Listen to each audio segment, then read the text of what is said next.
ભૂલાવી દે એવી પરિસ્થિતિ આવે તો આપણે બધે એટલે આટલા રામાયણના પાઠ કર્યા ને આવું કેમ થયું, આટલા હનુમાન ચાલીસા કર્યું, અમે રોજ આટલી માળા કરીએ ને આવું કેમ થયું. આમ એ ભજન સંકટ રામાયણમાં લખ્યું છે, જેને સ્મરણ સંકટ કહેવાય. એ હનુમાનજીએ એની નોંધ લીધી.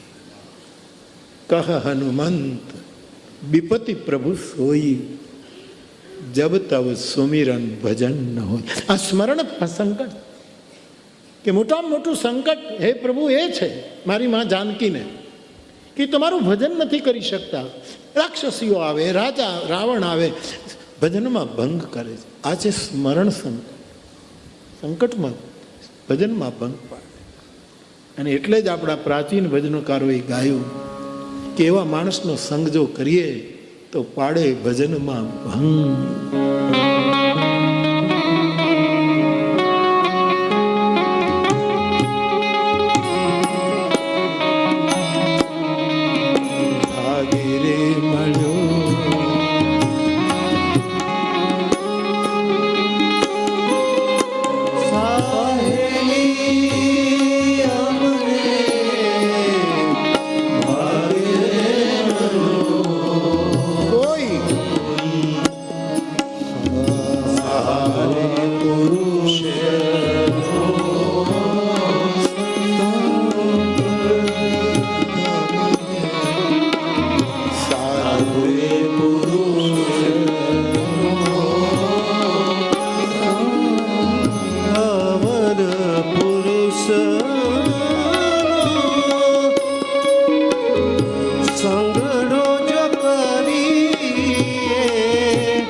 તમારે ભગવાન રામની મૂર્તિ રાખવી હોય, કૃષ્ણની મૂર્તિ રાખવી, ગણેશને રાખવા હોય, અને જે સનાતન ધર્મી નથી એ તમારું બધું તોડી નાખે ને તમારે હંતાઈ જવું પડે, એને દીવાબત્તી કરવી હોય તો તમારે ઢાંકી દેવા પડે. આ ભજનમાં ભંગ છે સાહેબ, આ સંકટ.